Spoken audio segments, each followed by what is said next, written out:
District Commission meeting, Town of Kingston, New Hampshire. Today is Tuesday, June 13th, 2023. Susan Prescott, Chair. Virginia Morse, Vice Chair. Don't fight, kids. Just introduce yourselves. Glenn Koppelman, representing the Select Board. Madeline Willett, member. Sarah Gillette, member. Dan Doyle, member. Yay! Okay, welcome, new member, Dan Doyle. Welcome. Welcome. Thank you for your service. We very much appreciate it. Here, here. We're going to start right off with critical correspondence. I don't have any to report. Did everyone get the minutes of May 9th that I forwarded? Yes. Okay. I looked them over and I thought they looked good. Does anyone have any changes or suggestions? Motion to approve the minutes of May 9 as written. Second. Made and seconded by Madeline. Any more discussion? Nope. All those in favor of approving the minutes of May 9th, 2023 as recorded? Aye. Aye. Aye. Opposed? Recused? Okay, excellent. Thank you, Marissa, for the excellent minutes. We're going to move right on to town board updates. Planning board is up first. He's not He's here. not here. Oh, I am so used to looking at you for that. I'm sorry. Somebody's coming in right now. Maybe that's him. If it is, we can catch up with him. Nope. Later. It's not. Okay. Selectmen's update. Okay. I'm so sorry. Maybe someday I will get to that. No, that's fine. All right, so there's a bunch of stuff that's been happening. You've heard about the issue that we have been without a building inspector because Jess Nisbet resigned and left quickly, and so left a gap. And the existing inspectors were trying to do their best to fill in, but I mean, that clearly isn't the way it's supposed to work. And so a week or so ago, maybe 2 weeks ago now, we hired a part-time building inspector on a temporary basis and a part-time, a health inspector who will operate on an as-needed basis to do inspections and so forth and so on. So I'll start with the health inspector. His name is Mike Dorman, D-O-R-M-A-N. And he lives in a local community, I forget which one, but he is also the health inspector for Atkinson. So he used to be a full-time health inspector, retired, got bored, took on part-time work with Atkinson and was looking to fill in some additional hours, and so he applied to us and we brought him on board. The building inspector position is one that it's a combination building inspector and code enforcement officer, which the town had hired a full-time person for that job. Person left. We needed to restart the search to get the position filled, so we started that process, got a job description and so forth, put it out there, started to get responses. In the meantime, we were approached by a local Kingston resident who happens to own a construction company and offered to, if he could help in the meantime.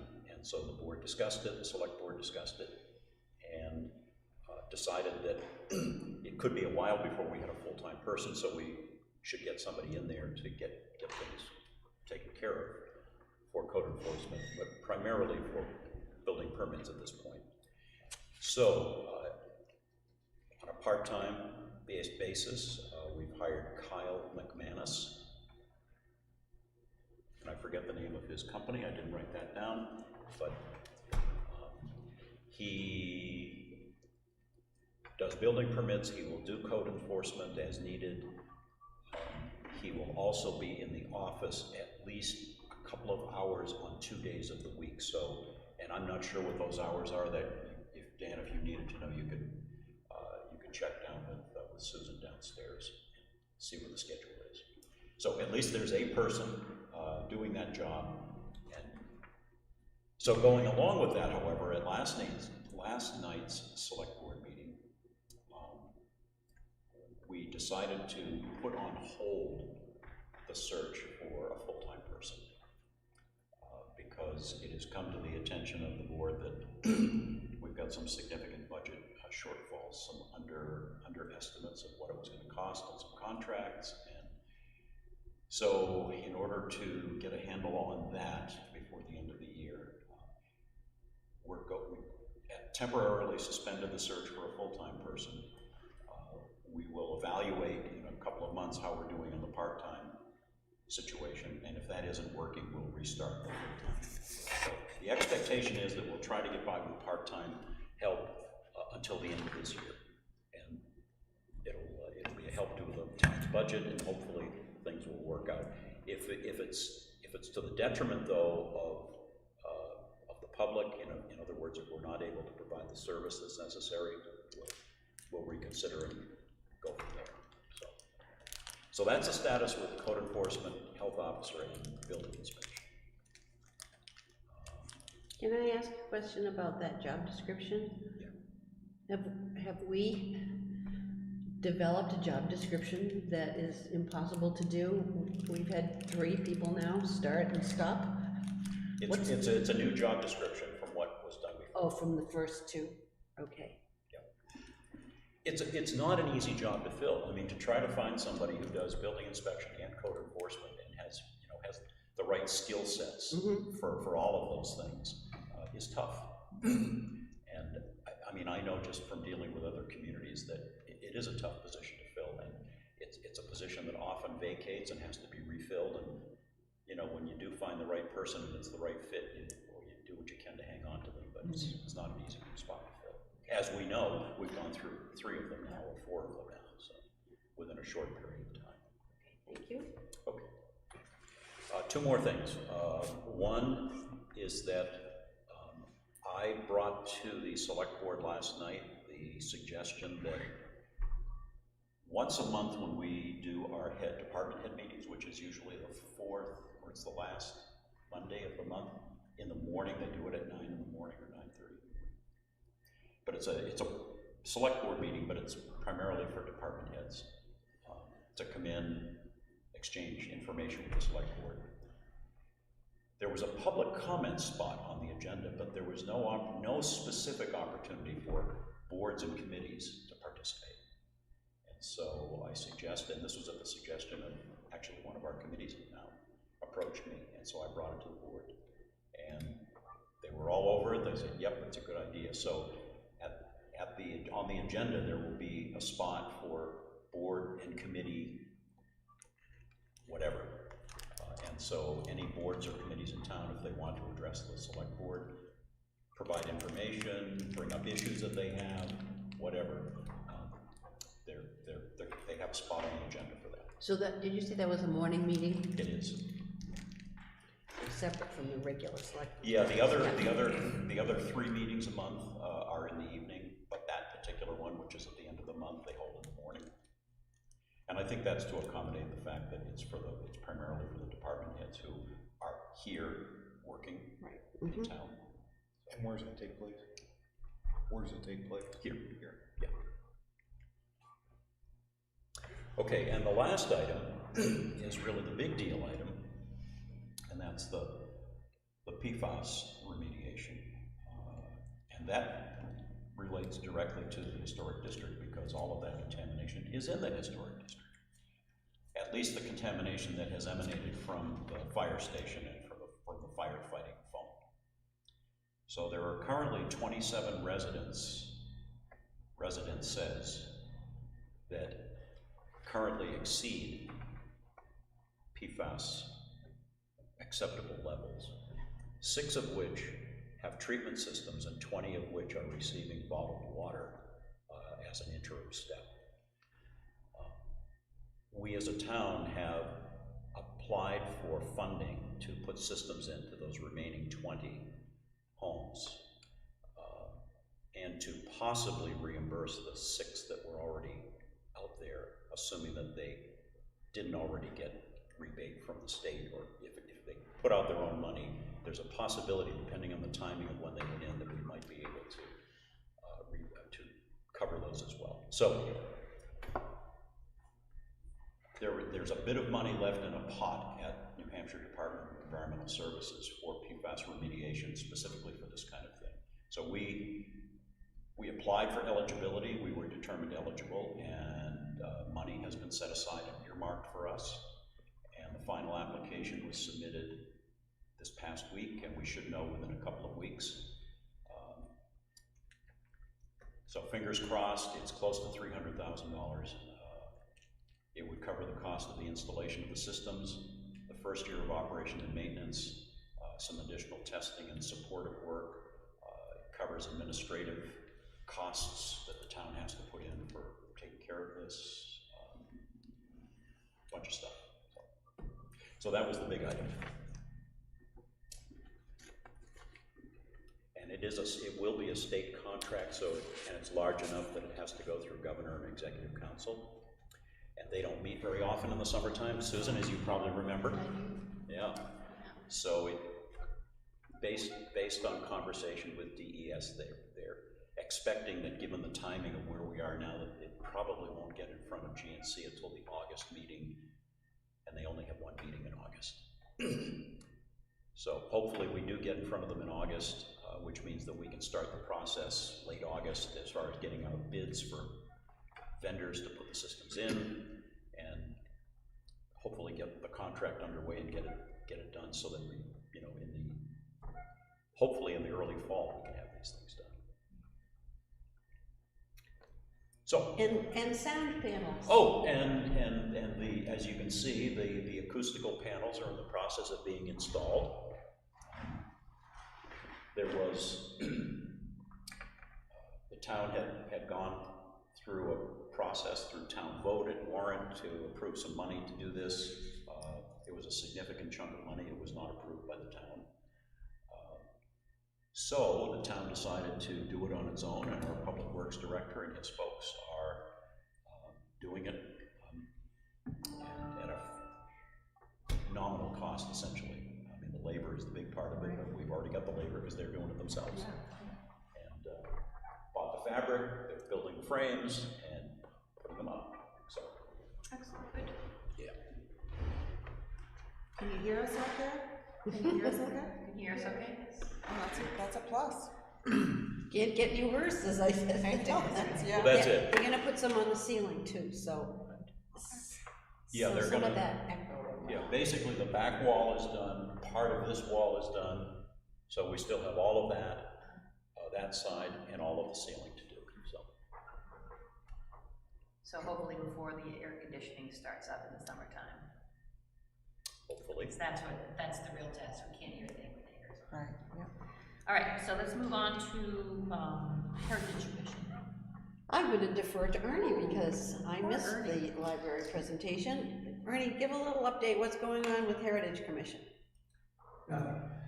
You're always doing something. If you want to come up and sit, you can. Just a brief update on Heritage Commission as it relates to the historic district. Well, the museum committee, Friends of the Museum Committee, had a 125th anniversary celebration of the museum last Saturday, which was extremely well done. The Heritage Commission, as a part of that, handed out certificates of appreciation to the sponsors who sponsored some of the stained glass windows. And then at the end, we had a unveiling of the National Register plaque on the stone out in front of the building, which was donated by Phil Coombs from his fund. And interestingly enough, it's believed that the stones for the building actually came from that farm back in the 1800s. So it's kind of fitting that the boulder is now there with his compatriots to It was really good ceremony, and really nice. We have a few other projects that are, you know, in progress at this point, that we'll be working on, but the anniversary celebration, I think, was the big thing to really report. Thank you. Yep. Excellent. And the next big event, I think, is going to be for the Plain Cemetery. Don't you think? We hope. Yeah, okay. Well, I just want to add to that because he was very gracious, but that, they did this wonderful history of the library, now the museum. Then they did a whole presentation on each stained glass window and the printer's marks that are on each one of those. And I hope that that gets shared on YouTube or some kind of a link so that everyone can see that, because it was wonderful. And while we were there, we got to enjoy the whole building, so it was beautiful. And then they unveiled the beautiful plaques that you helped create too. So it was a really, really nice ceremony. Yeah, we have Virginia to thank for the plaque. Yeah, it was really Well, nice. it took a little while, but I didn't make them, I just did a lot of paperwork. Yeah. Quite a few calls. Excellent. Thanks, Arnie. And Rob's not here, so we will not have a planning board update. Let's go right on to our first application, our only application, which is Elizabeth Hartnell from 126 Main Street. Yes, I did rush this in because I'm not going to be at the meeting next month. That's going to share this. Sorry, guys. Okay. I have one. You have Yeah, one. she gave me one. Sure, come on up. You guys want to share? Yes. Sorry. Next to the state. Can you? You want to give one to Dan here, and then Stanley can look at that one? It might have, I wouldn't remember that stuff. So, Elizabeth, present your application. But I didn't write the one. Sit right there. Yes. Okay, no, I was gonna pass this picture around. Oh, good. Oh, yeah, that'd be Sure. great. That's good. So you can look at it and kind of understand what I started to do, what I like to do.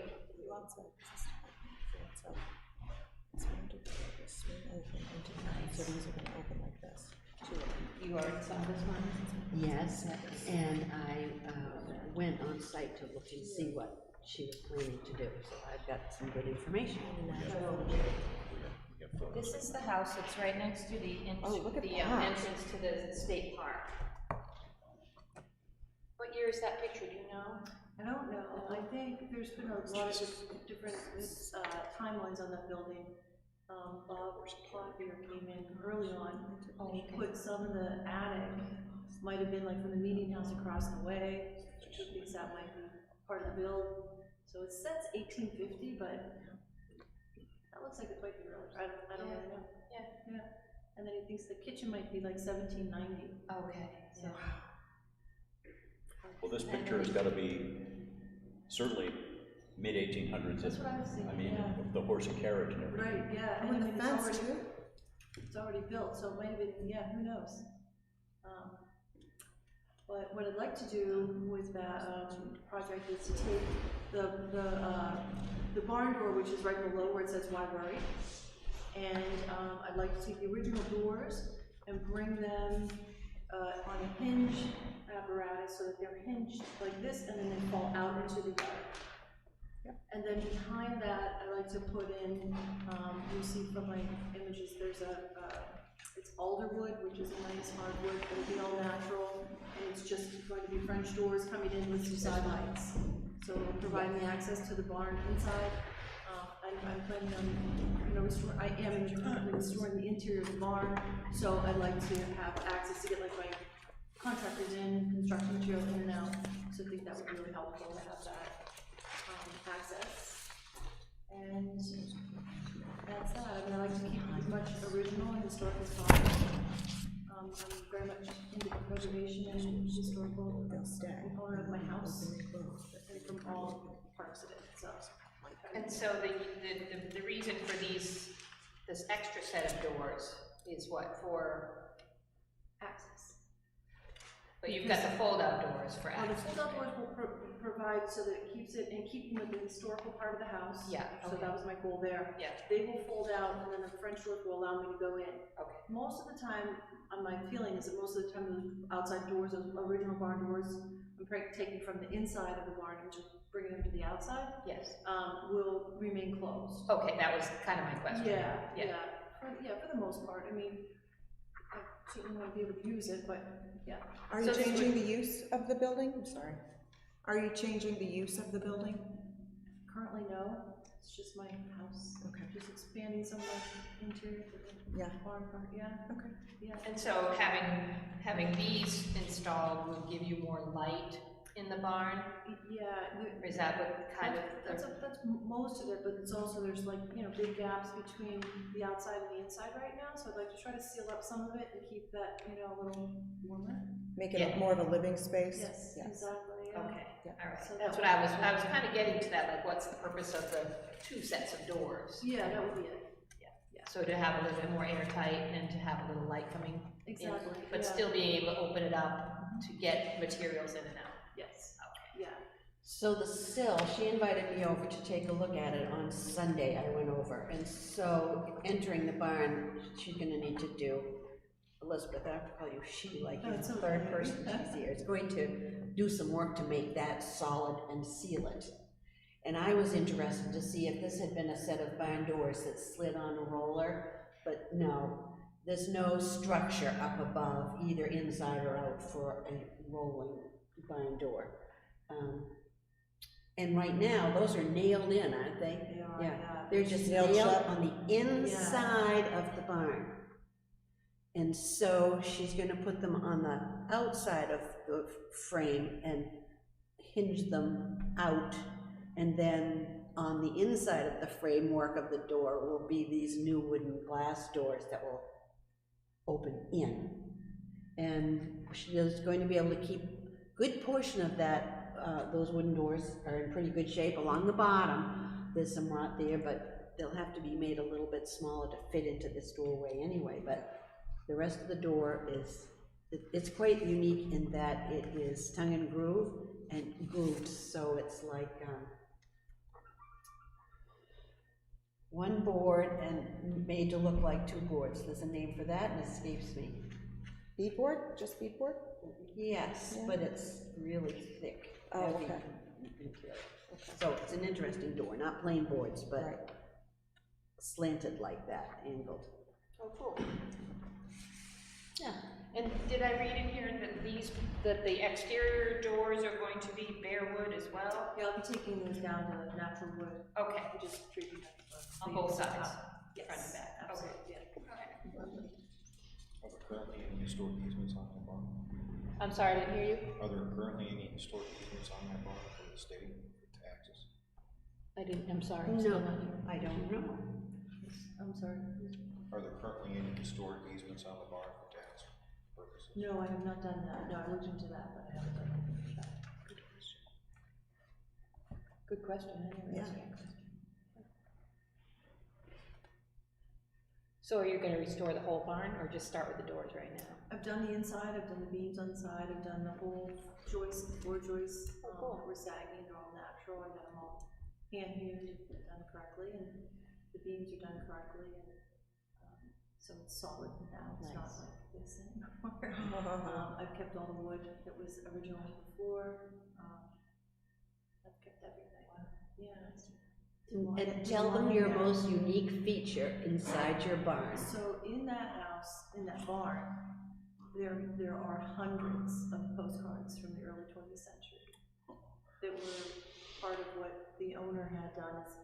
It seemed like any event that they had, Christmas, Easter, however, and who was ever sending them, she tacked them carefully in these spots, and they're everywhere, everywhere, which I'll be taking and preserving that as well, putting that under, some kind of plexiglass so that they occasionally fall off, and I can't get them off because they're all tacked on very nicely and very tightly.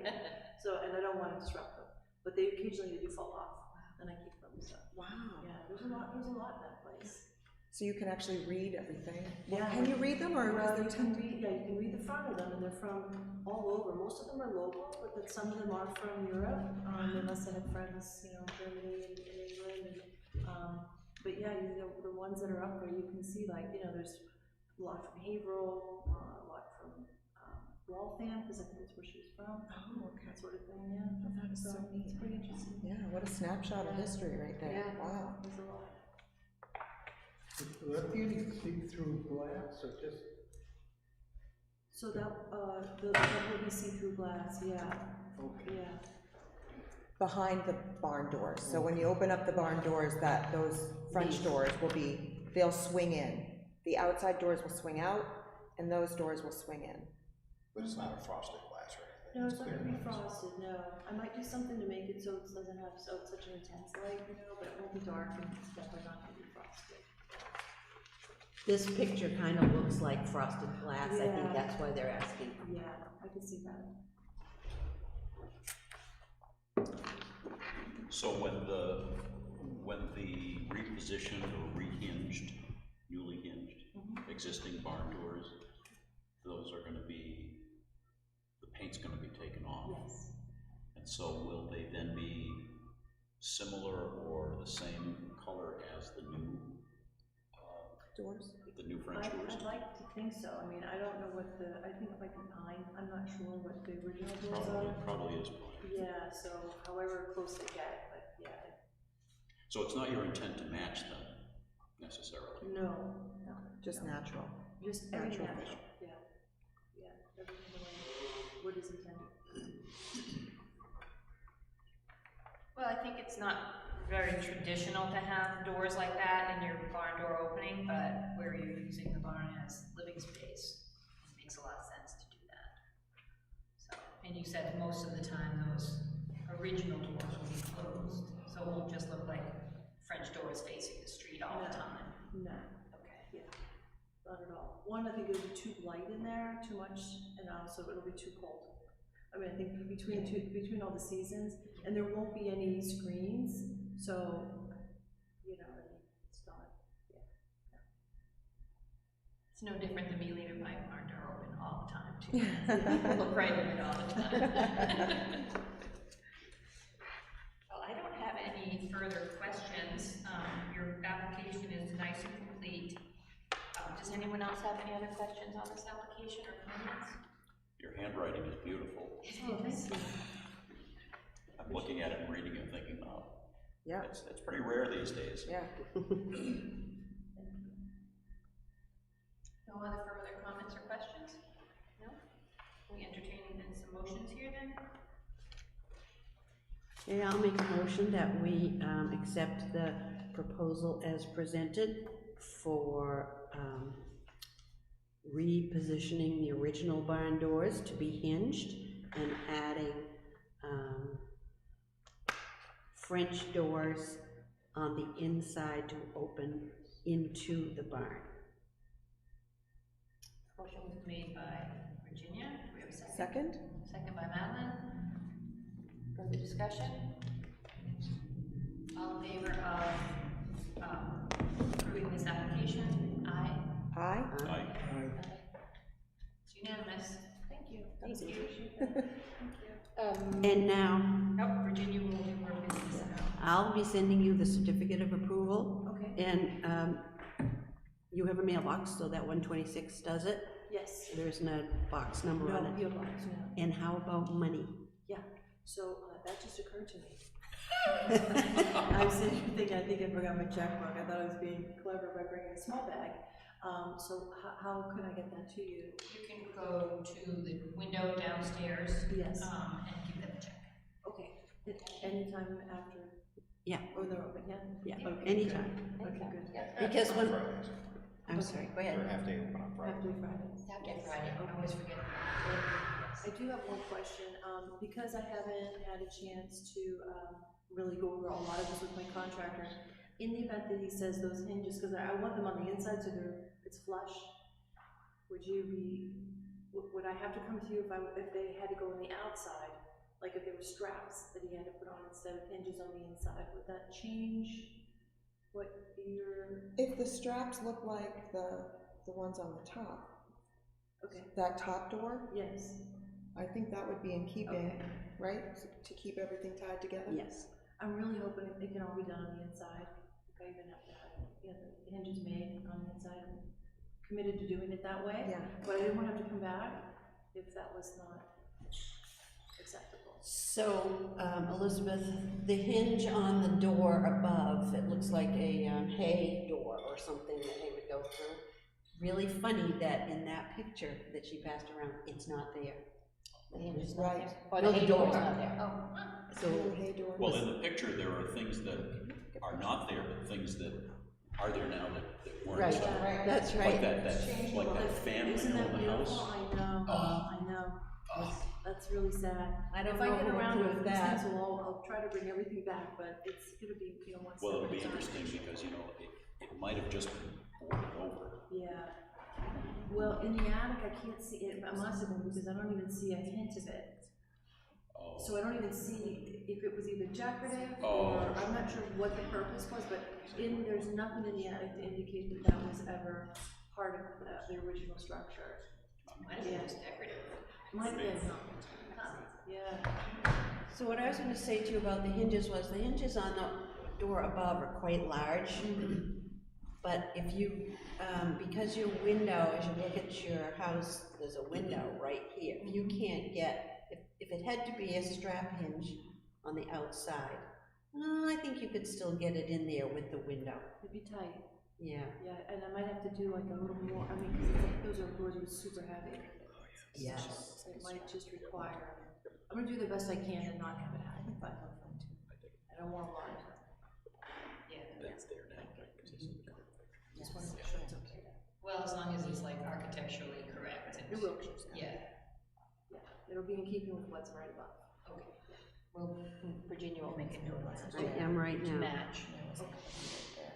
All right, and so bring your check down to the downstairs, people, I will do that. and, Virginia will mail your certificate of approval and also give one copy to the building inspector, so you can get your building permit. Oh, so you'll have to find the building inspector. I just heard that. Yes, Well- yes, to get a building permit. Yeah, so, the building inspector was never in the office 100% of the time anyway.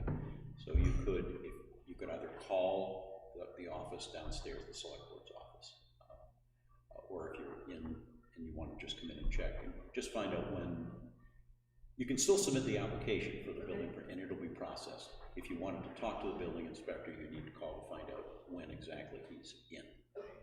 But you can still, you still apply for it, and it'll be processed. Okay, great, all right, it's gonna be spotty, is that what you're saying, like, Hopefully not. okay.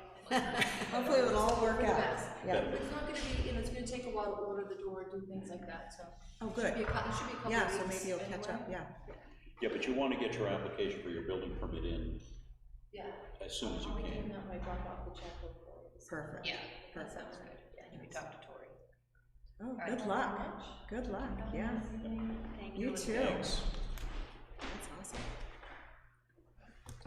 We'll move it right along. Okay.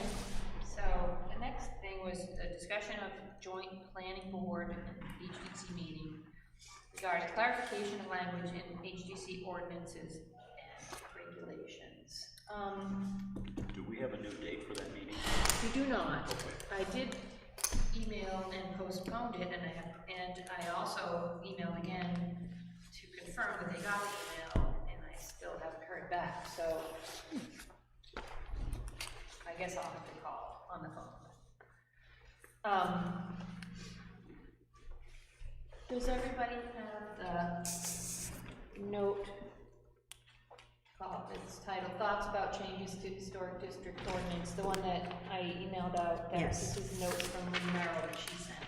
Yes. These are planning board notes. Too bad Rob's not here, he could give us a little bit more information.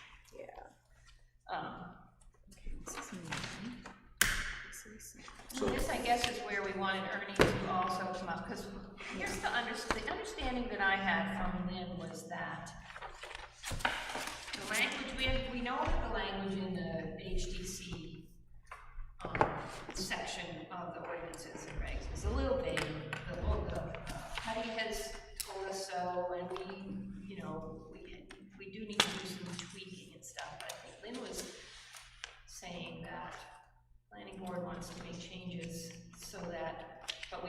make sure that the changes are in line with the master plan and Envision Kingston.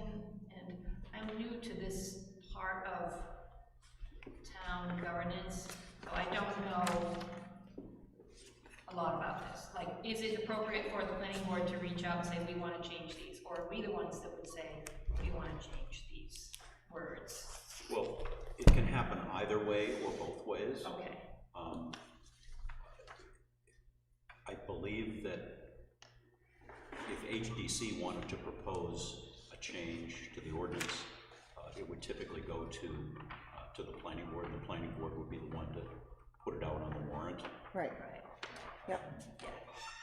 Now, that doesn't mean that the planning board or any other board couldn't suggest changes as well. Right.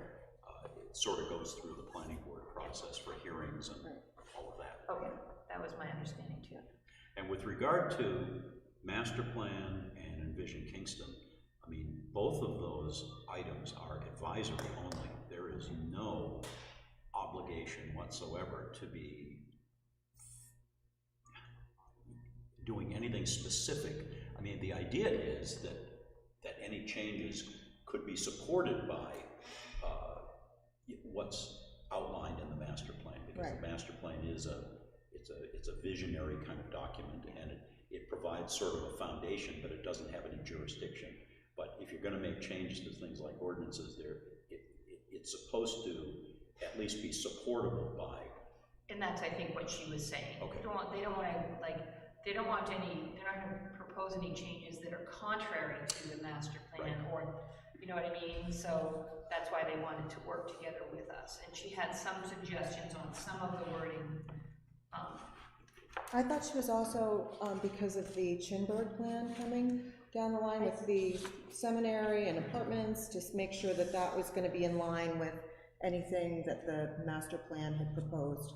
Yes. I know with the traffic and whatever we're gonna do down here, down around the plains. So I thought that was more what she was looking at, if there was any conflicts That's there. down the line. I think Right. they just want to make sure that there's nothing that's going to impede that progress. That was my understanding, but like I said, I'm new to this, so I'm going to need help. She is. Lynn Merrill, Okay, sorry. thank you. She had called me as chair of the planning board and chatted with me a bit. Okay. And I also watched the YouTube video when they were talking about this, and I took some notes, but it was really hard to hear. It was really hard to. Yeah, so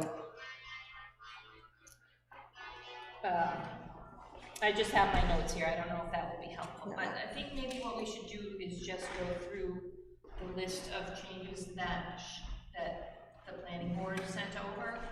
The one that says thoughts, is that Thoughts you? to the changes, yes, this one. Well, do we want to talk about the master plan first? Ernie, do you have any suggestions based on what you've done with the master plan and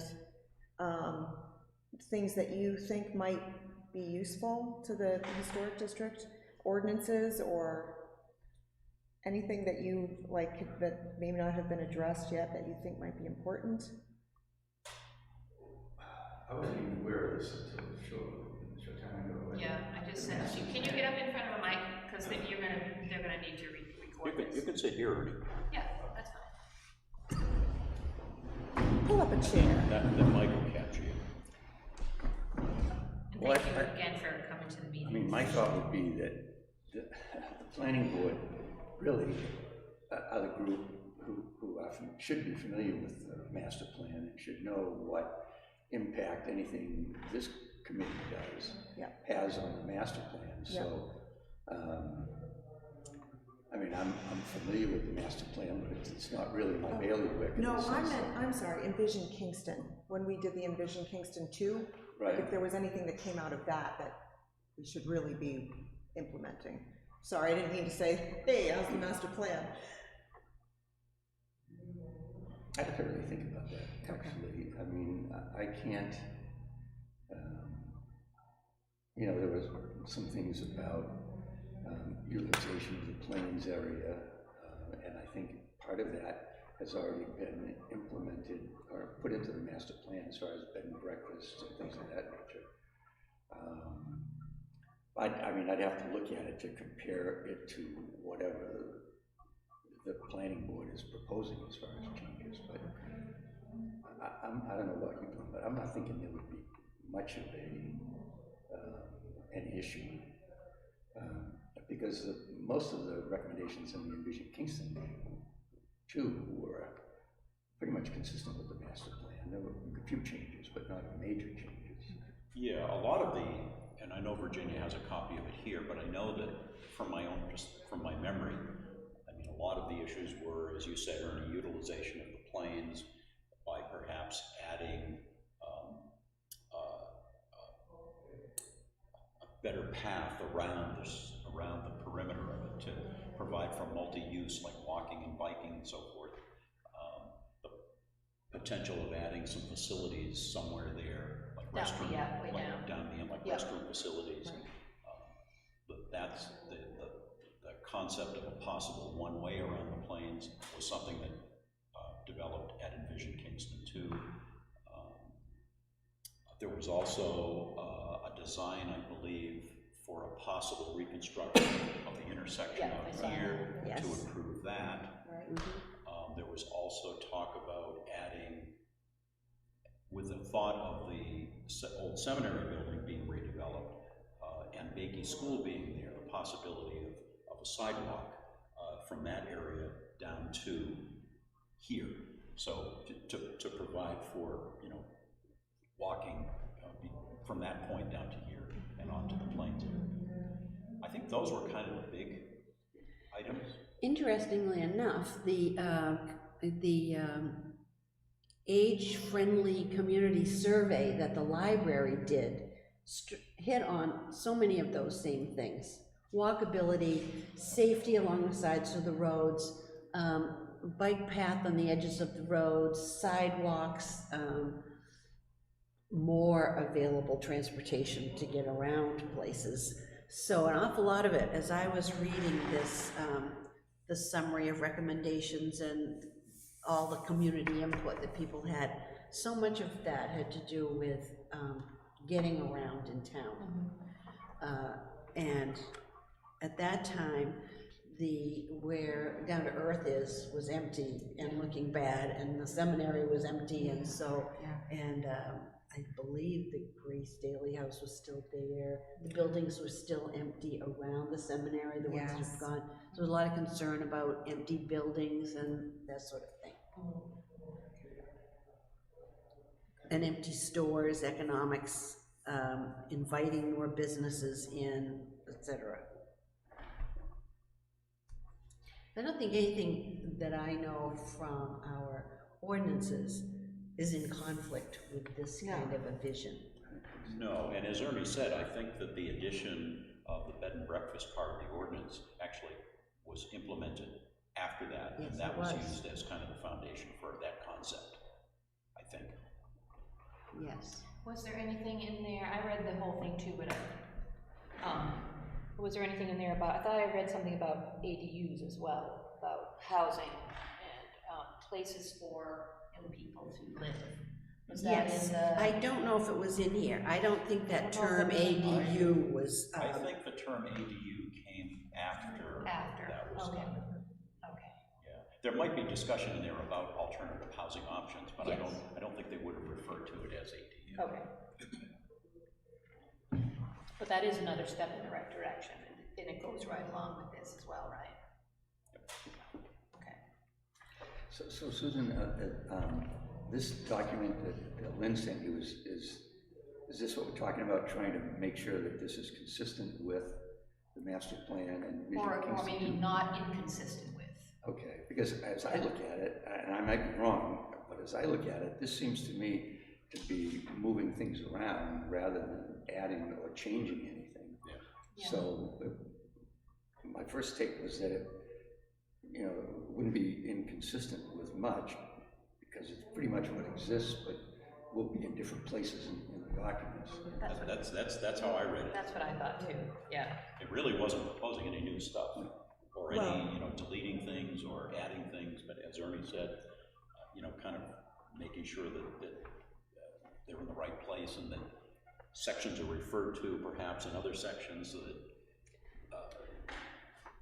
stuff didn't get missed as people were looking through the book. I took a stab at this. I'm gonna interrupt you just for one Sure. second. Because along the lines of what she sent, there were a few notes that I took from that planning board meeting. When they started talking about HDC ordinances, they mentioned sign ordinance. It should be more clear, maybe consolidate the language. This is just what the planning board had. These are little bullets that I had written down. Obviously, they want to change the change of use to impact of change of use. We know about that. Fire escapes, something about fire escapes. And I think that's where this last thing came into play. Oh, under the building and fire code? Yeah. So that was, the fire escape discussion was irrelevant, but they've added a sentence that may be clarifying. Their discussion made it sound as if we would deny any kind of egress that needed to be in a building, such as fire egress, handicap entrance and exit, which isn't true. You have to. You have to. It's code, you have to follow it. Yeah. We just work to make sure it has the least visual impact on a change like that. And don't you fire escape on the front of your house. Right. Yeah. Sort of thing. Yes. So one of the things that I was uncomfortable with was that there was a lot of lack of information about HDC ordinances and regulations as they were discussing this. Right. So I'm looking forward to spending some time with them. Yeah.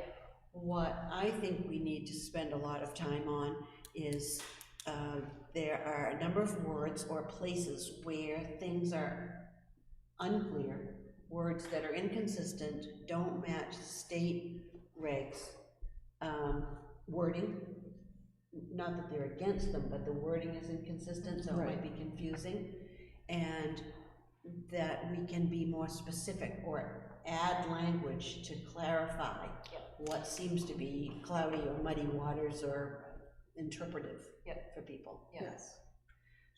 Susan, I'm sorry, you're probably not through your list, but I'm curious if in that discussion with the planning board, did they discuss the definition or the definition of residences as an allowed use?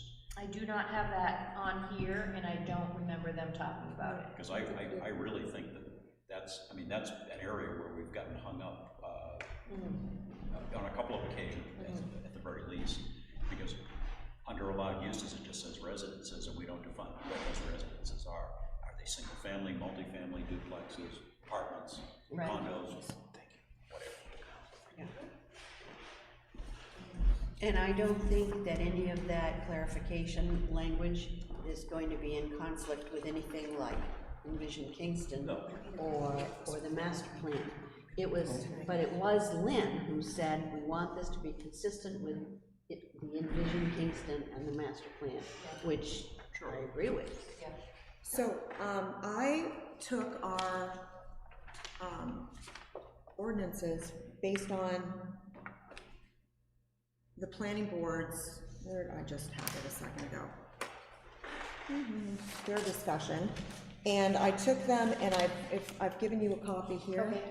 I've handed everybody a copy, and I've added red lines to try to make things clearer without having to reshuffle numbers and change regulations to ordinances. I think the planning board works with their ordinances, and then they move to site plan documents, right? 2 different documents. So I think we have the same thing. We've got our ordinances, we've got our regulations, 2 separate. We've got our what our sign. Well, we don't have sign yet, but someday.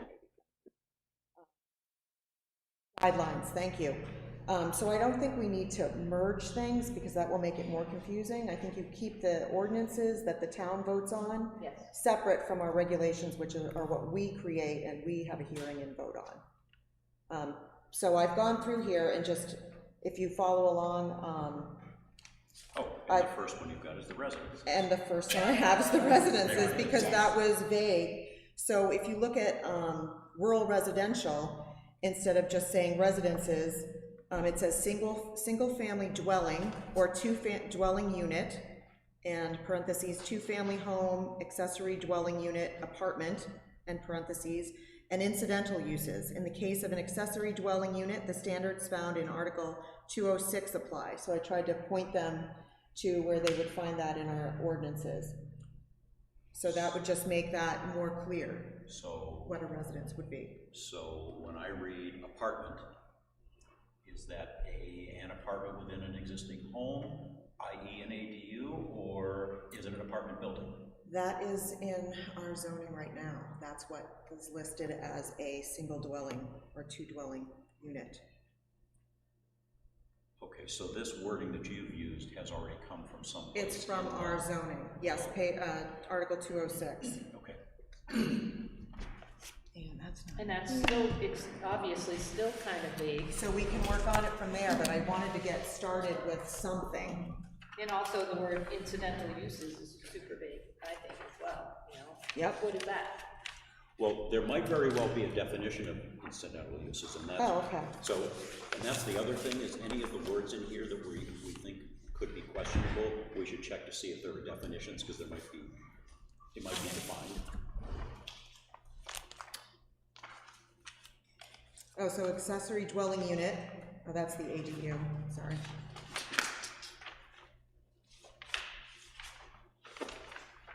So do we have a definition of apartment in here? We do. It's on page P2-3. Number 4, apartments, one or more rooms, including cooking facilities and sanitary facilities in a dwelling designed as a unit for occupancy by not more than one family for living and sleeping purposes. A minimum living area of 600 square feet per unit is required. Okay, So if there's a definition for apartment. okay. Incidental?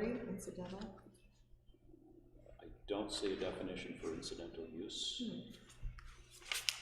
But there's probably a generic one out there on the web somewhere. We that should look that up, incidental And uses. we have been told that residence Was vague. was vague, but also an apartment building would be allowed. I mean, the Sanborn Seminary, that's what I'm talking about. I think an apartment is allowed, but, in our zoning, it says, hold on, single family or two dwelling,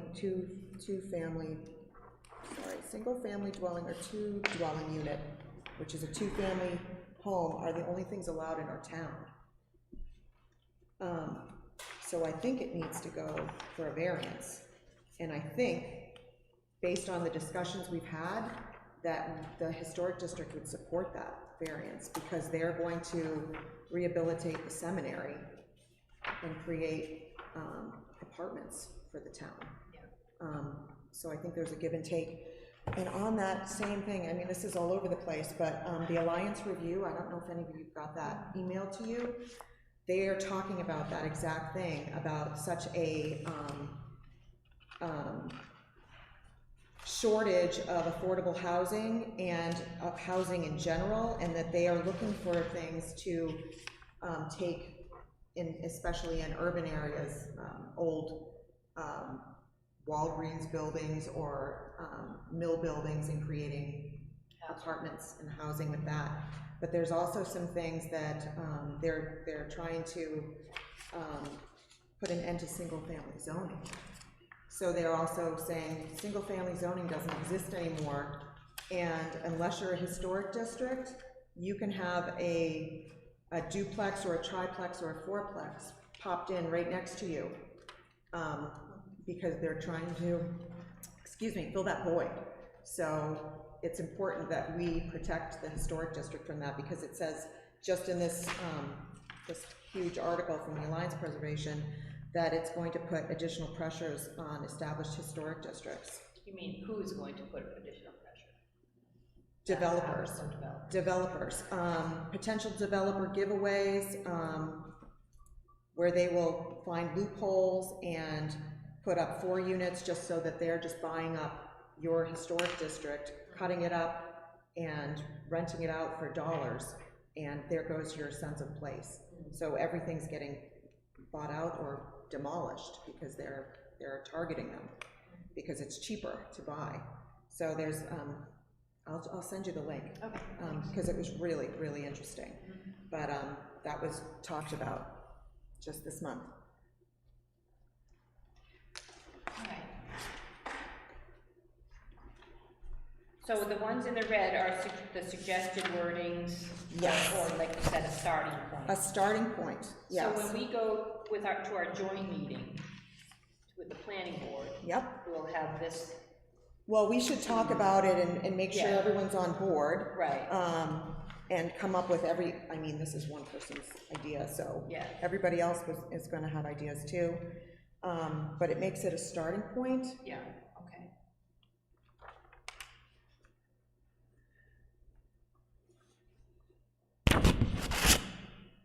So, I'm on to the next one, Yes, which is, it's not, there aren't page numbers, but it's the 102.52, 2? where you've added except for an additional dwelling. Yes, so, this has come up recently, saying that one of our articles right here says that, every building lot in the historic district that has a dwelling shall not have more than one additional structure for a use as permitted in accordance with Article 102.5, and a case has been made to say that it could also be another dwelling, Well, in the case of an ADU, it can be. but that's a small, right, a small. It's still a dwelling. It is a dwelling, but it's It's a not special another dwelling. house. Right, it's got some perimeters on it. Oh, it does. This is saying that somebody could put up another house, because you're saying they can have one more additional structure, so that could be taken advantage of. So 102.5, So I think back in the 70s, someone tried to put up a business with apartment buildings on my lot, on my land. And so that was put in before my time, but they didn't want more housing added at the time, or more businesses. They were afraid it was going to be office parks or something. Yes. So, number 3, 102.5, number 3 here has, takes care of not more than one business activity. So you can't have 2 businesses on your piece of property. Right. But number 2 is ambiguous, because as Glenn said, an ADU is a dwelling. Mm-hmm. But can I put up another whole full house? That has been argued recently. and I can't imagine that was the intent of when they wrote this, but who knows? And since ADU term and concept wasn't around then, it didn't need to be. You know, I mean, some of the stuff was developed so long ago that it's hard to know what the intent might have been. Mm-hmm. And who knows, maybe the intent at the time was exactly what we were talking about, and the words just didn't capture it. I mean, that stuff happens all the time. Right. Is a farm considered a business activity? Is a farm? I would say so. It does So say if you're a agriculture, farms, farming right there. So if you're a farmer and your wife is an attorney and runs out of her house, you can't have more than one business out of that. But would that be home occupation, or I don't know? Well, if it's it's an in-home occupation, if it doesn't look like a business from the outside, then it would probably fall under in-home occupation, which doesn't need any permission or any certification from the town. Okay. So, but the black is all what's already here, the red is all what we're suggesting. So if, except for an additional dwelling, not an other than perhaps ADU. other than ADU, so we can add that. And you have to be, and we sort of have to be careful there too, because the ADU ordinance allows for ADUs to be inside of the primary structure, in other words, contained within. Right. And in those cases, it doesn't need any, if there are no changes to the exterior, it doesn't need any approval from a board. Right, right. It's just building permit and building inspector Right. and stuff. If it changes the footprint of the primary dwelling, or if it's in a detached structure, then it needs a conditional use permit from the planning board. Can you create a whole new building for an ADU? I know it doesn't have to be attached, so if it's not in my house, it could be in my barn. Above the garage. Above the garage, it could be, Yeah. Can you Could I put up one of put a that? tiny house as an ADU? Or a small cottage and call that your ADU, it's a separate building altogether? as long as it doesn't I don't make think, a certain I don't think so. footage, right?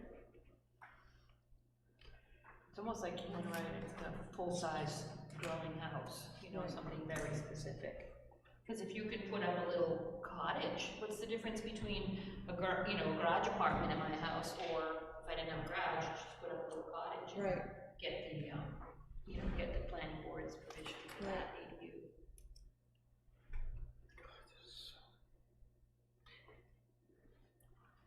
Would you say it's so complicated? Oh, I'm just, sort of critical about, number 2, every building block in historic District 1 that has a dwelling thereon shall not have more than one additional structure for use as permitted in accordance with Article 102.5, except for an additional dwelling. Then the note says, this makes it clear that 2 dwellings on a single lot is not allowed. Well, they are allowing additional dwelling with the dwelling that's there. It's sort of confusing. It is. Yes, it is. That's what we're trying to, that's why we're trying to pick up some language that actually clarifies that. You know, I don't know if Ernie needs to sit through all I these know, picky that's why- details. yeah, of- that's why I was Probably- I don't know that you need to sit through all these picky details of ordinance wording if you are ready to go home and put your feet up. Perfectly fine. Yeah, That's why we dragged you into the conversation early. yes. Okay.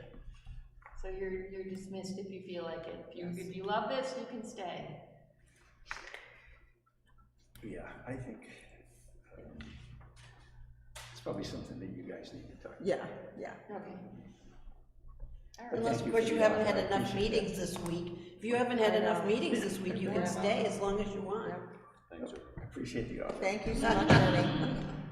Night, Ernie, thanks for coming. Thank you.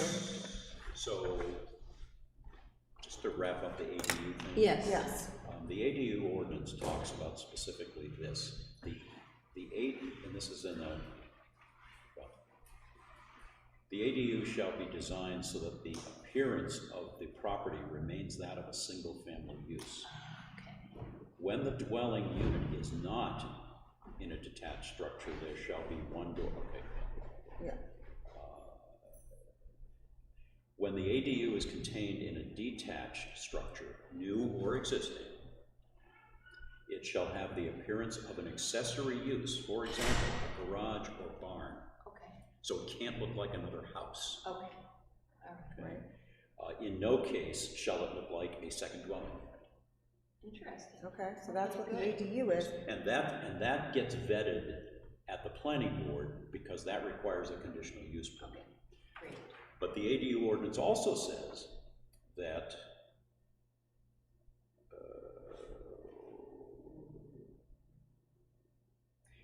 an ADU proposed in one of Kingston's historic districts, which will alter the exterior of any building or will be a detached ADU, will require approval from the Historic District Commission prior to application for a conditional use permit from Planning Board. So they're supposed to come here first, get approval for the look of it, and then they go to Planning Board. Which makes sense, that makes sense. So in Portsmouth, they are trying to force through more housing, and houses are putting up houses in front of their houses. And they're also taking barns that are attached to their houses and cutting them up into multiple unit apartments or condos. So we really should get ahead of that before someone says, oh, I've got a barn, I can chop that up and make a lot of rent off of that. So we should really get ahead of that. Also, Glenn, if we were discussing this, when we discussed with the planning board and we add words like this, and the planning board thinks it's okay, doesn't it all get a legal review as well to see if we've said anything that isn't allowed for us to say, or Yes. Yep.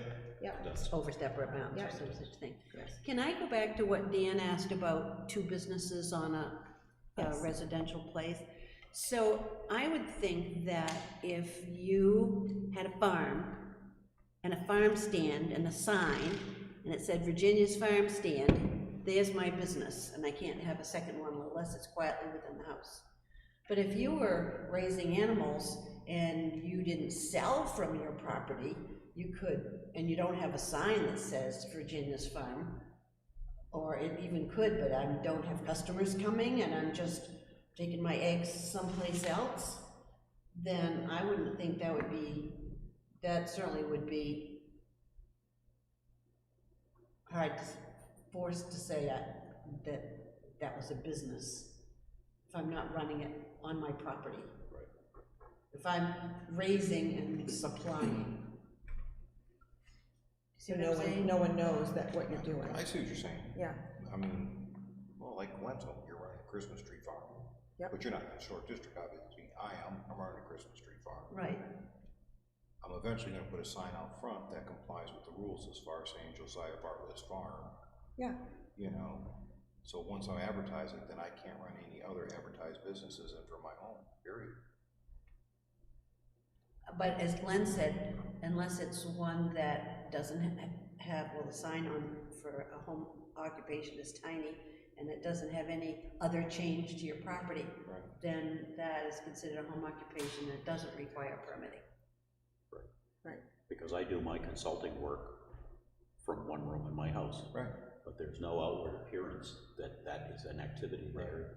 There are not, it's not retail, people aren't coming and going. Sure. There are no office hours held. So And it's like the two accessory dwellings, you know, when the Grace Daly home was an issue, I thought, well, maybe I'll purchase the home, jack it up, and move it to my field. But I couldn't do that under these ordinances. Right. Right. You could pick up the Grace Daily barn and bring it over there, because you could have another, I can have, You can have another plenty barn. of Barns, put another yeah. home on. as part of your farm. Yep, And even if I didn't rent it though, I still couldn't do it. I would just as a guest home, you know? yep, You For the could sake, have, for the sake of historic preservation, I couldn't do it. Yeah. you could have bought it, left it there, and just dealt with it there. yeah. Would have been easier than moving it. But I think they wanted the land though, didn't they? No, No. Oh, they're gonna sell the lot and everything? Are they gonna sell the lot? Are they gonna sell the lot? Oh, no, I don't think, no, I don't think so. No. I just wanted to get But rid you of it. could put it up and have, put we're somebody all- inside it, and it's like a barn, and it doesn't look like a house, you're all set. Yeah. Okay, let's move on. All right. I'm what if, you know, I can live with all that. So B was Historic District 2 is a residential area containing some fine old homes.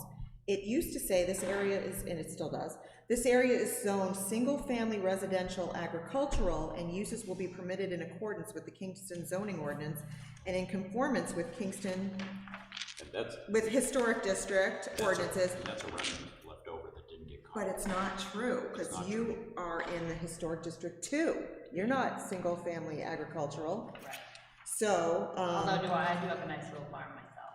so this area, so we changed it to this area abuts the single-family residential agricultural zone and shares the same permitted uses of that zone. Uses will be permitted in conformance with the historic district, something to that effect. Well, here's a question. Yes, I know that it's been determined that Historic District 1 is not an overlay district. right. Is that true for Historic District 2? I do not know the answer to that. I printed out the maps and it doesn't show. It shows clearly HD2 and single-family on one side and single-family agricultural on the other. Okay. Something, there's no. What was your question? I'm sorry, I didn't hear it. My question was, we've determined that Historic District 1 is not an overlay district. It was, at one point in time, the underlying district was a residential zone, like. It was both, rural and single. It had rural residential and single-family residential, and then on top of that, you had the historic district. Right. So it always became a conflicting thing when someone was trying to determine, you know, what uses are allowed and which piece of the ordinance do we refer to and all that.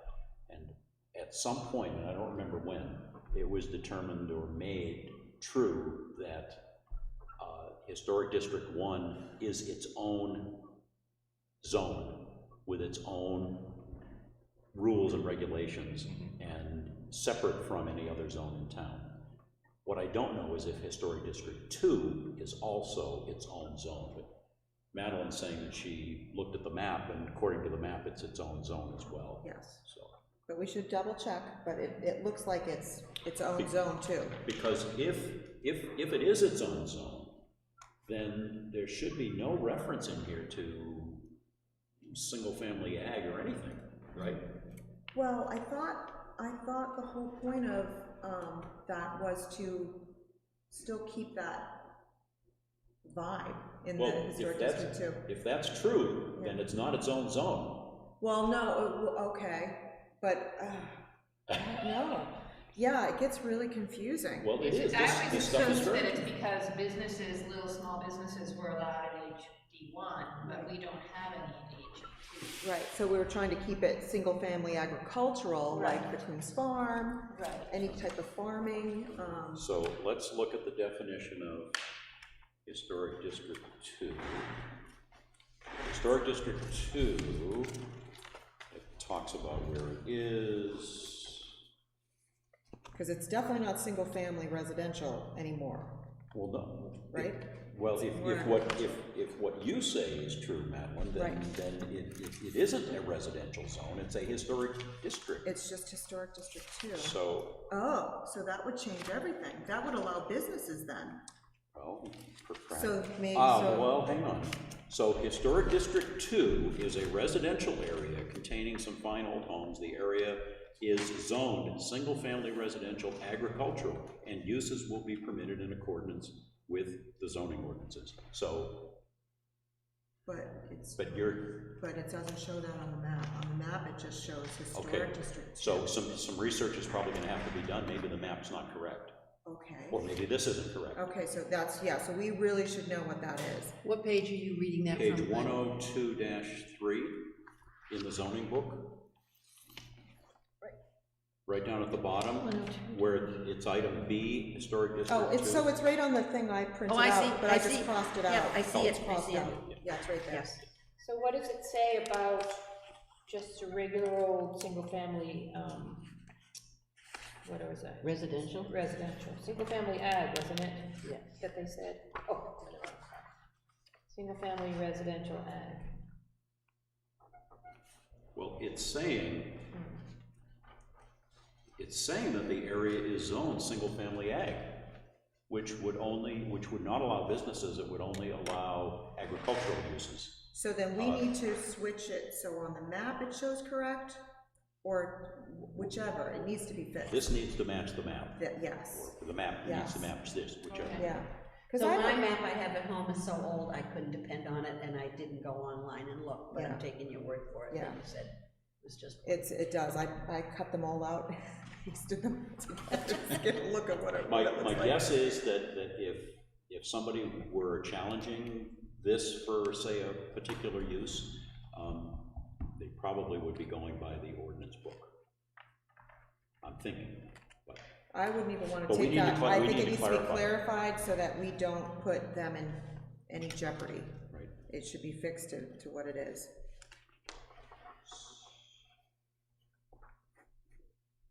Because do we have a historic district 2 definition? Is that the only That's it. one? Well, That is it. The definition is 102.3, which defines, B, which yeah. defines the boundaries Okay, of the zone, okay. by tax map number and by, you know, where the roads that it's on. So let's just hope the map is wrong. Then we can leave this alone. Because right now it says it's HD2 only, there's no overlay of anything. And the whole discussion in the ordinance about description and permitted uses is for Historic District 1. Yes. Right. So And- here's what it says in 105.1, single-family residential agricultural district commencing from the corner of Route 125 and 111 on both sides of the road for an appropriate distance along Route 111 to the Exeter Town Hall, all the way up past your house, all the way up, right? Yep. Then along South Road on the Kingston side of the road to Shore Road, turning on Shore Road on both sides, including that area known as Riverwood to Little River Road, turning west on Little River Road to Route 111, going back up that way, not towards my house. Oh, All right? This would include all land bounded by Route 111, South Road, Shore Road, and Little River Road, said area to include 1,500 feet from the center line on both sides. It does not go down past. Doesn't say anything about Alma Ave or anything about that HD2. huh. All right. So that then conflicts with this. In the description of HD2, which says that HD2 is in single-family ag. Right, yep, exactly, so that needs to get cleaned I'm up. gonna fix that. Well, yeah, but which one's correct? Right. Well, you were on the board when they made that change. Oh. I would think it would be single family. I think it was. Well, I've lost so supposed to many be- brain cells since then. No, I think the intent was to have single family agriculture over there, accessory to the single family agricultural district. The use of land in single-family residential Because it would not district make sense is for businesses, big businesses, to be allowed over there.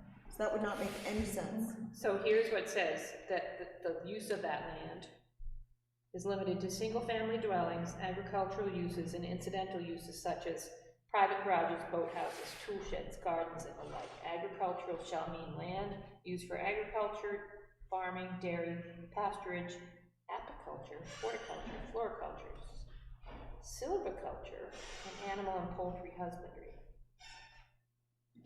I take it to mean that that definition right there also defines what can be done in HD2, Yes.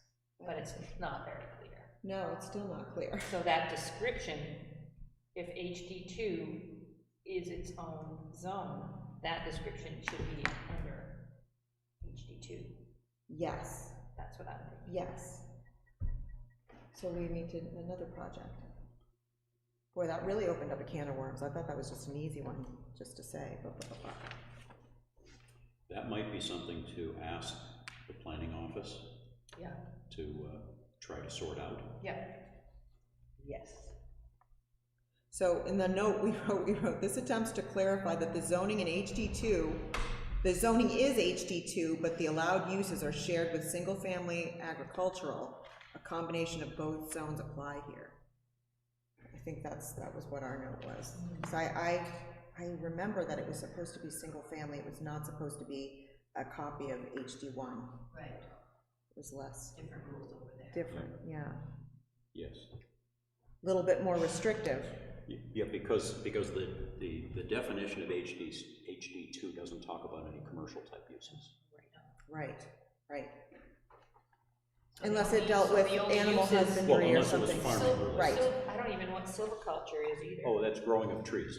Oh, is it? you Yeah. know that. Oh, Of course What's you would the know other that. one that I didn't know? So you're a silviculturist. Oh, I did not know that. It's all registered. What's Apiculture. Bees. Apiculture is Oh, bees. yes, I knew that. Floriculture, flowers. All right. So right there, we need to All clarify. the culture things. Right. It's very cultural So- areas It over is, there. it is. The text versus the map, for whether it is or isn't an overlay zone. Yeah. And then depending on what it is, we have to check with 105.1 to Yeah. see which language goes Yes. with which thing. Okay. All right. Whew. Should we move on? Yeah. Please. Okay, so if you flip the page, we just added a note to C, to say section 303, note helping to inform the applicant of where you would find things for the sign ordinance. That's one of the planning board's recommendations. Yep. So at the end of the sign ordinance, you'd say also see section 303. Yep. So you know, go to the zoning and check out some more things on the sign. So when you say referring to Located, section 303, which is the sign ordinance for zoning, for the whole town. which section are we? 303. We're in 102. Oh, under the historic district sign order. Okay, so it's referring back to the full sign order. The full, Pointing yes. residents towards. Yep. Yes. Yeah. So that takes care of that. Then the next page, Okay, just a minute. Yes. Can we back up just a little bit? Absolutely. Their very first suggestion from the planning board was that 102.4, so it's previous to where we're looking, delete mobile home and add manufactured home. I think it should, and replace it with manufactured home. I think it should say and, neither Well, mobile homes nor manufactured homes will be allowed. Well, I believe technically the definition of manufactured home includes mobile homes. Yeah. That's the more current terminology for it. can we just leave both? So It's- there's no question? It even says the new name for mobile homes has been updated, so that they don't even call it mobile homes anymore. Well, our definitions in the town are very specific on what a mobile home is. So I would say add and manufactured homes, Either that just or so we have, there's, either that or we have to change the definition. yes. Aren't you glad you're here, Dan? I'm learning. Well, we're giving, I mean, this is a crash That's why I'm course. quiet over here, because I'm learning. No, that's perfectly Yes. fine. I did that for the first 5 years I was here. There's also a play in words. I've seen campers out in the front lawn, so I don't know if a camper is a mobile home or a recreational vehicle, That's a good one. Yep, Boy. or what it is. All right, so we don't have a definition for manufactured home. So we would, if we were to make a change like this, we would need to add that definition. Okay, all right. we don't have manufactured home. Right, we have mobile home. Thank you, okay, good, you did find it? Yeah. Can't Yes. find that, where It's did on you find page it? P2-4. Me too. All the definitions are in that preamble place. It's number 18, I don't, mobile home or house trailer. So, me Stanley, too, there we go. Okay. that says, which is designed for long-term and continuous residential occupancy. So if you decide to take up living in your mobile home that you go to the camper park with, you're really not supposed to be doing that. Yeah, travel trailers are not considered homes Right, for purposes of residences. right. Or shouldn't that be a definite number of days, like 30 days? Or So how does, somebody's visiting somebody and they come in with a camper? Yeah, and that does happen some. so how does pre-manufactured homes fall into this then? Where are you reading it? Well, that's I'm what not. they're That's a asking to question. add manufactured. Oh, Prefabs, are those still manufactured? if they're made off-site and brought in, that's a manufactured home. Okay. But some of them are pretty attractive now, I mean, Well, there are, we're gonna have to look at definitions, because I know what you're talking about. There are, they're made in modules in a factory. Right. And then, Right. once they put them all together, they're on a It's a home, foundation yeah. and and everything. if they're on a foundation, Yeah, they're permanent structure, I mean, then it's not what we're talking about here. It's a, That's super vague too, because a lot of people call that kind of a house a manufactured home. Right, yep. like next to Holly Olette's house, they put one up there, that blue one looks very attractive, but it was brought in on a truck. Oh, It sits on a foundation. We're gonna have to look at some definitions. Yes. we can figure out that. All right, so we'll work on that, but at least we've got starts here. Okay.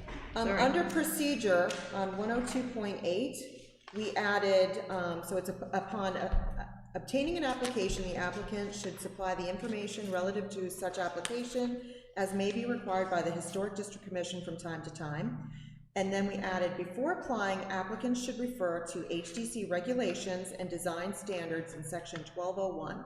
Note, helping to inform the applicant. So everyone's looking for places so Yes. they can look at both places. Yep, I like that. And I think that is in the spirit of Yes. what Lynn was Right. suggesting Yes, as far yes, as it is. pointing to places and Yeah, making and sure that there's- was also, they were discussing that on the YouTube when I was watching the planning board meeting. Just, you know, if a homeowner's looking here and they say, okay, this is all I need to do. This one done, yeah. But they don't know there's 2 other places to look, because we need to continually guide them to our guidelines as well. Following on that, it said, we added, in accordance with RSA 676-9, which is state law, no building permit shall be issued for any work proposed to be done in the historic district until the commission has approved the application.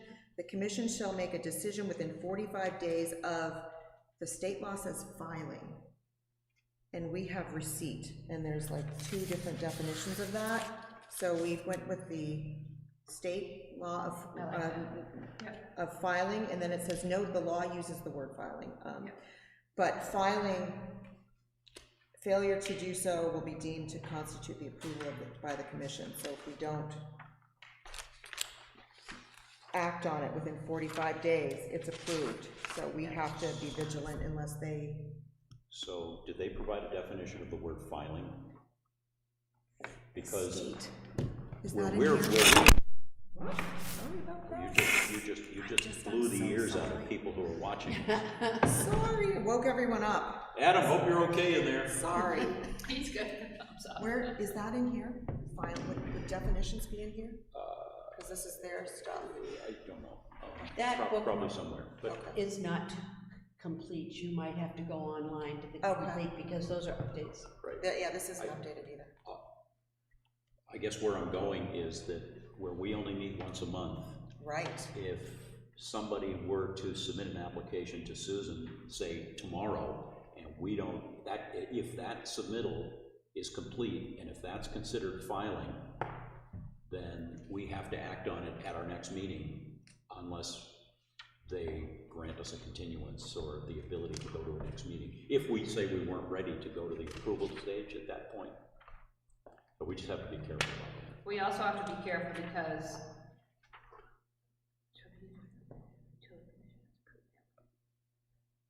what if they file an incomplete application? That's the other thing. Yeah, then I think that any reasonable standard there would be that a filing is considered a complete application. Yeah. Right. Yeah. Yeah. So we have to put that in our regulations, what a complete application is? Complete application. Yeah. Actually, the application says this will not be considered complete until, Oh, I'll get you the wording. Well, that's a start.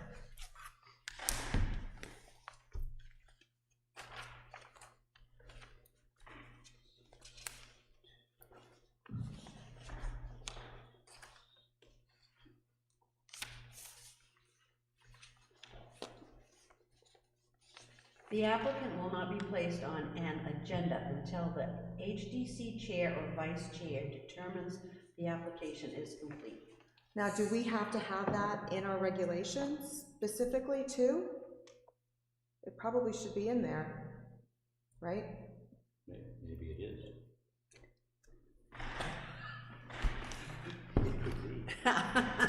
We could look. Oh, Yes, let's see. Where are we? procedure. Where are we? 102.8? We're not going to find a definition in this book. No, I didn't see it. 102.8.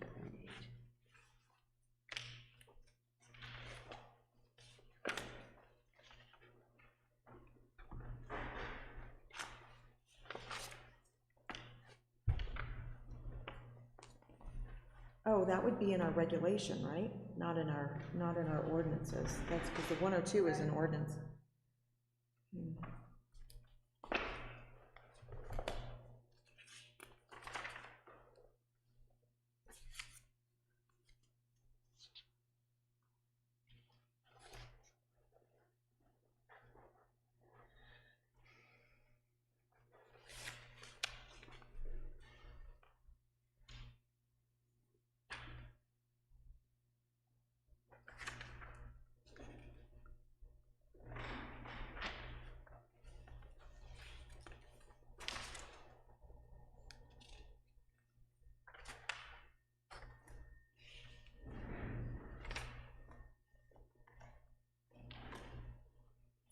Actually, there are 3 things that need to be done within those, that are possibilities within those 45 days.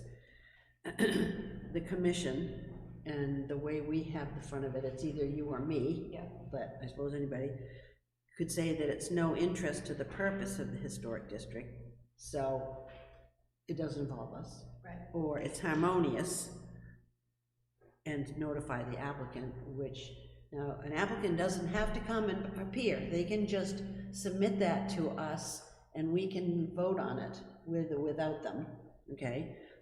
So Where are you notify- reading this? The next page. On your note, your note. 102.8 procedure, and then B, determine the application represents a proposal that is in conflict with the purposes and schedule a meeting with the applicant. I think this wording needs fixing. Yeah. Commission shall promptly notify the applicant and the selectmen of its decision. So, now we need to, notify the building inspector. Oh, I went over to 1202.5 in our regulations for Yeah. applications for certificates of approval. I was trying to make sure that we've got, or see what we've got. Each application for a certificate of approval shall be made on forms provided by the commission, obtained from the chairman or the selectman's office, shall be presented to the chairman of the Historic District Commission, who shall record the date of the receipt over his or her signature. Included with the application will be such site plans, drawings, photographs as will be needed by the commission in making a decision. At the beginning of each meeting, the chairman shall present to the commission all applications previously received, and that's all it says. The commission shall not accept applications improperly completed. No application shall be deemed filed until accepted by the commission. Filed applications will be considered at the next regularly scheduled meeting. Owners are encouraged to be present with their applications. So there's the word file, instead of receipt, it says filing, so we're Filing, using so the word that's, filing. so that changes this. Yeah. So that's good. I don't really want to work on it too much tonight, but I think this procedure, A, B, C, needs a little Yeah, I don't like that. work.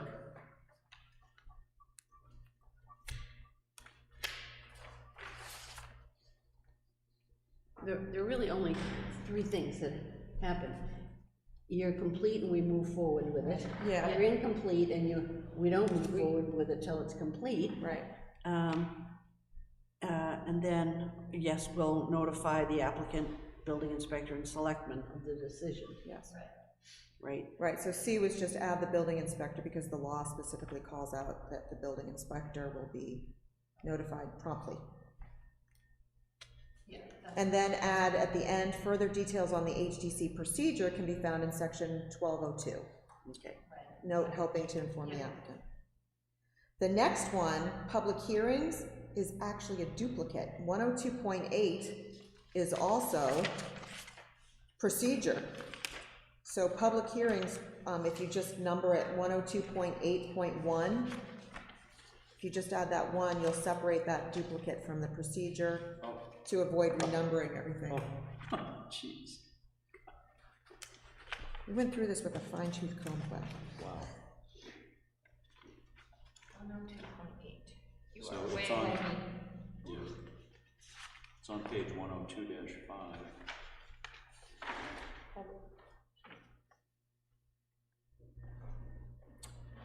So Oh, I it see. would, it could be appropriate to do 102.8.1 because public hearings is part of a part of the procedure, procedure. right? Can that So work? it doesn't have to be its own section. Right. And who knows, it might have been the intent and maybe it never got done that way. I think on the planning board note, she has something, historic district, 2.8. Why is she talking about signs? So she wants to put historic sign ordinance to regulations. She wants to put it all together, and I don't think we should. I think we should keep them separate. And just point them in the right direction, like, check out both of these sections. That does Well, first of all, 102.8 that's not the right. Isn't No, the it's right not. I one. don't is think so not the either. sign, is not the sign. No, it's No, The procedure. sign is 102.6. Okay, Yeah. so a new section, 102.5.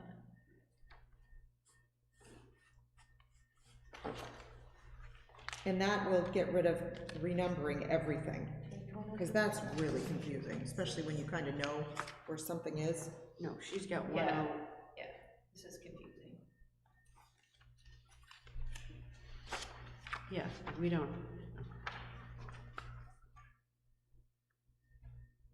Okay, 2.6.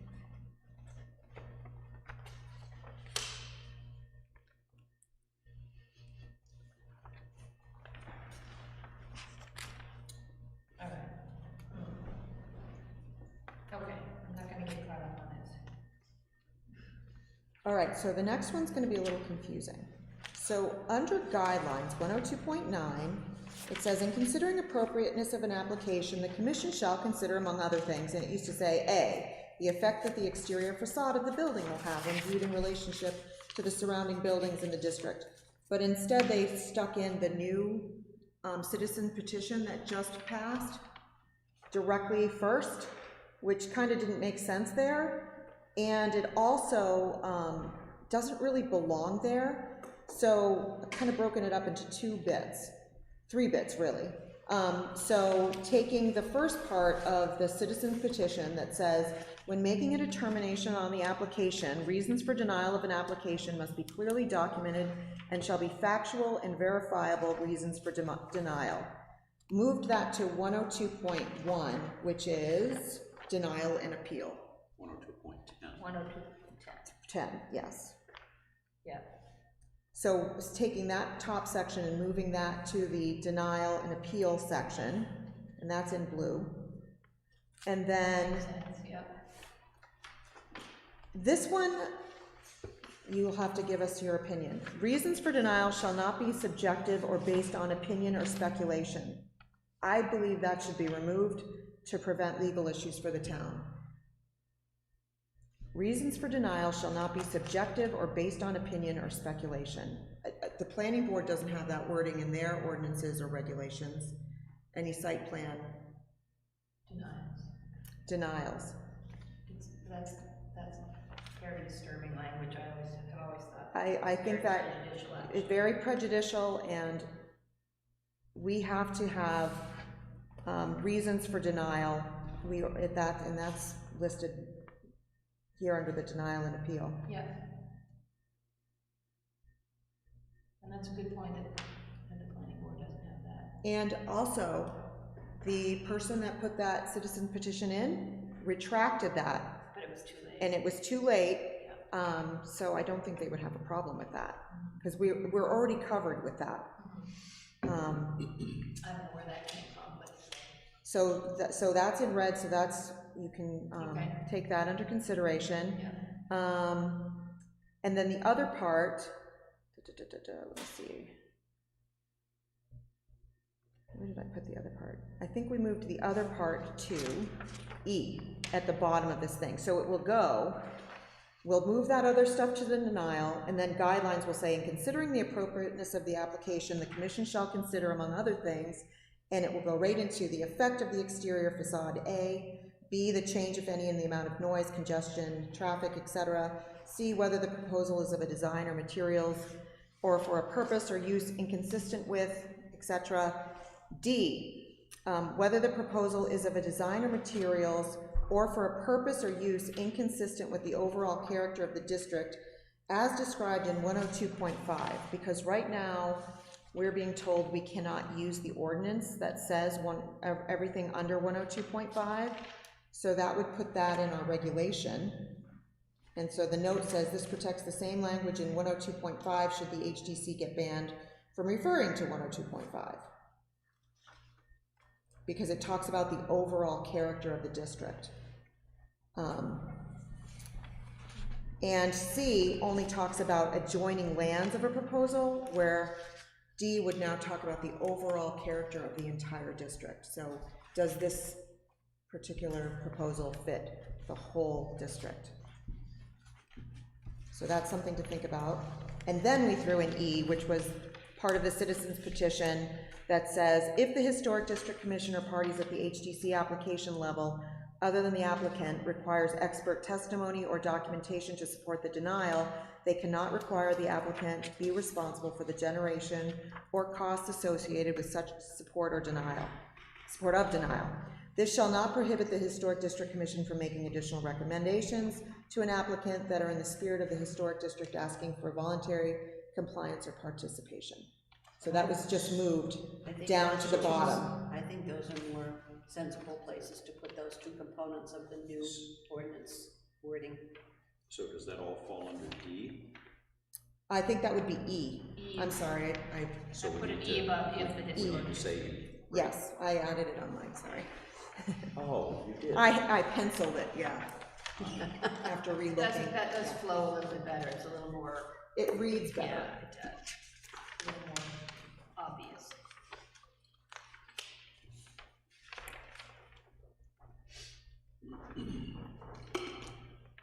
And then in 102.10, the denial and appeal, the law specifically calls out the building inspector in this as well. Yeah. So we've added the building inspector, notifying the building inspector, the Board of Adjustment with a letter citing the reasons for denial, and then part of the citizens petition add back in here under denial. Okay, yes, yeah. That makes a lot more sense. I think it fits better there. Yeah.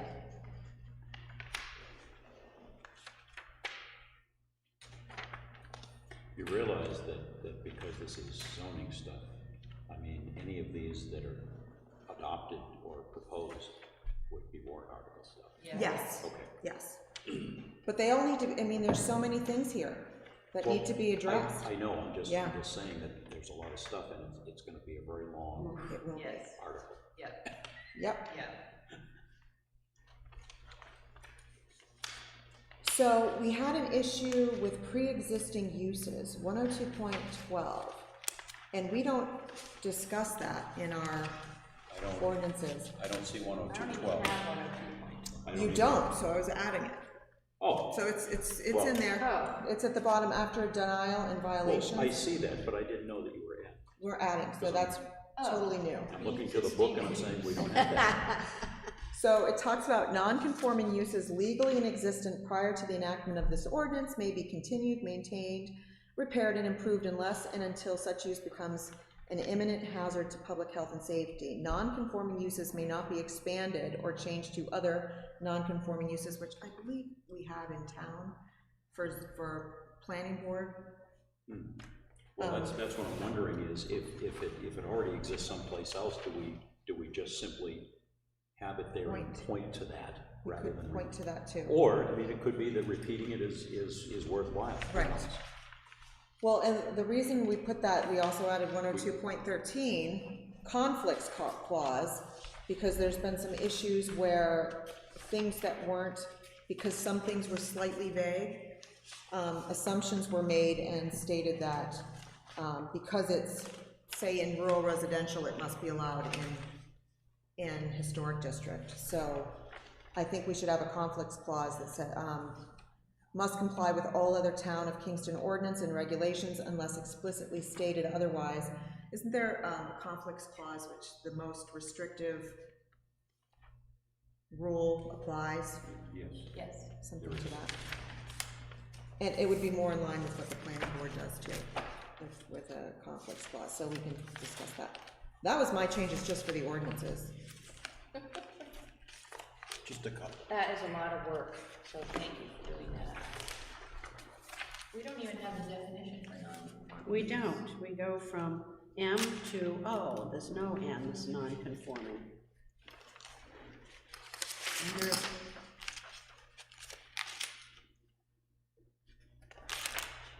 We don't have grandfathered either. Well, we shouldn't have grandfather because that's not a good term to be using. Non-conforming is the correct term, and it's the one that's referred to in the RSA's and. Right, but we don't, it's not listed in here. In the index that's at the back, it's not in the definitions, and it's not in the index at the back. It goes from M to O. There is no Wonder- N. I wonder if it might appear, is there a definition section in site plan review for subdivision? What was the other one? There was no term, non-conforming use and what? I said grandfathered, he said you shouldn't use that term. But there was because- another one too. I thought you said two different things that there wasn't a definition for. I have a written down. I wrote it down.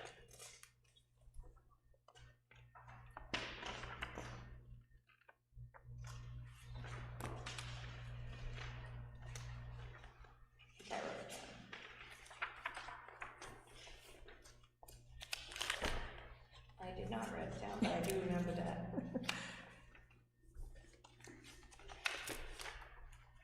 Oh, mobile home or manufactured house. Manufactured Yes, housing. okay.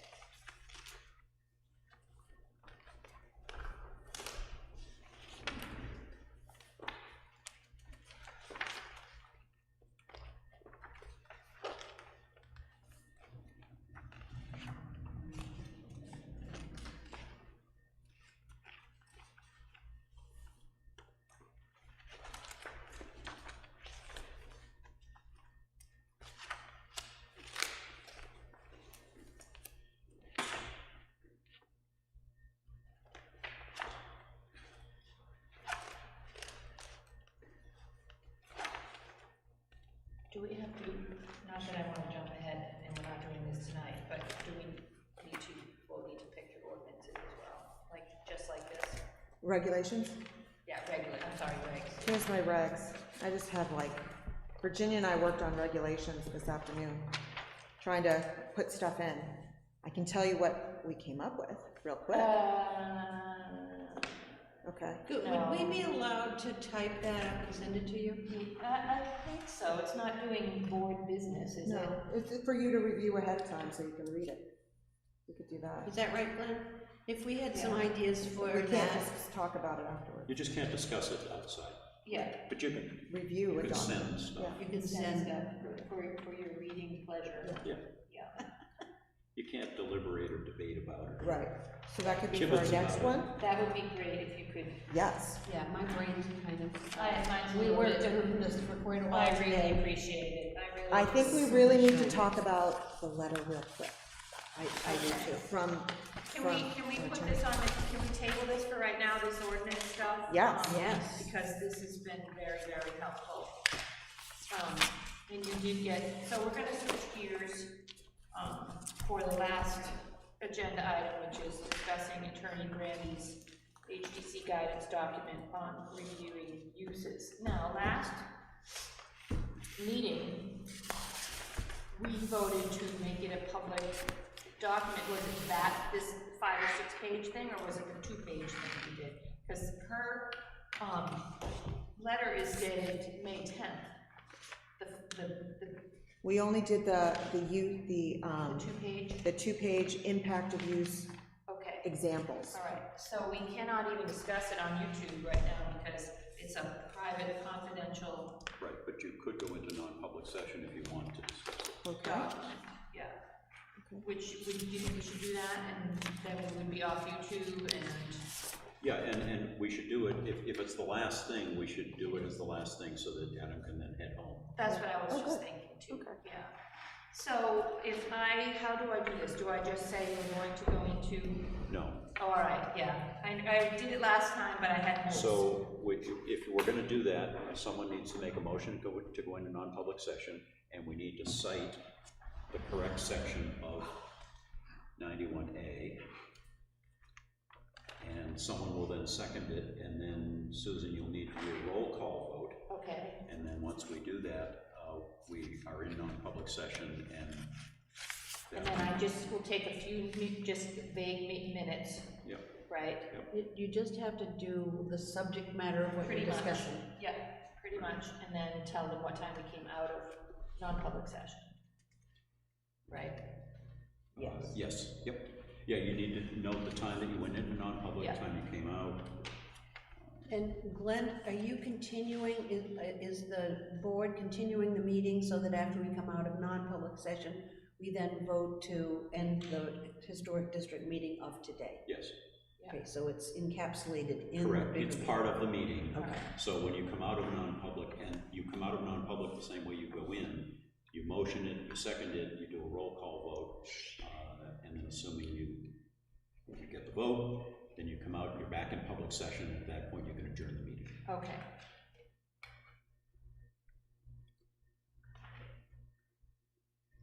So I will make a motion to go into non-public session.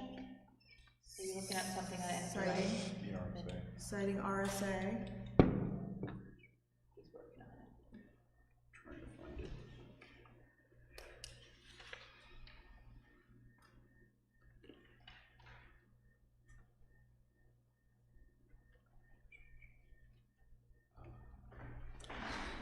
I always look at the calendar. Rigor mortis is setting there.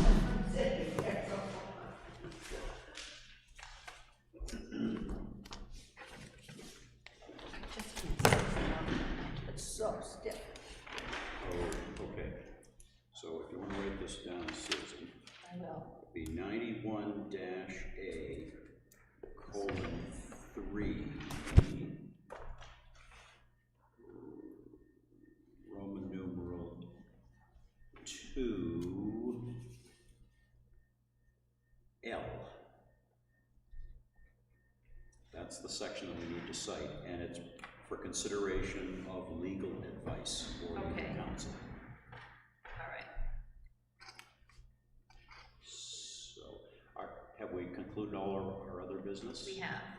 Okay, so I'm gonna make a motion to go into non-public session per RSA 91A 3, 2L for consideration of legal advice.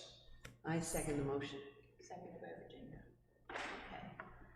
And, You do a roll call vote. all right, so we'll call for a roll call vote. Susan Prescott? Are you yes? Yes? Virginia. Glenn, Oh, I'm sorry. How do Glenn, you, yes. you go around the table? Madeline Willett, yes. Virginia Morris, yes. All right. Stanley Gillette, yes. Okay, thank you, Stanley. Dan Doyle. You said yes? Yes. Okay. So we're in non-public session. Right. So you can, if you want, you can release Adam. I shall release that. Yes. Adam, you are released. Adam, we're going into non-public session. We are in non-public session as of 8:58 PM. So we'll wait for him to All right. Give us the thumbs tell up. us we're off and 8 PM. So Adam, let us know when you're off, okay? Is he awake in there? Is he still there? are you seeing any action? No, No thumbs. Oh, better check on him. I think we put him to sleep with our ordinance I discussion. don't wonder. I don't know if he hears the mic when I slammed the mic by accident.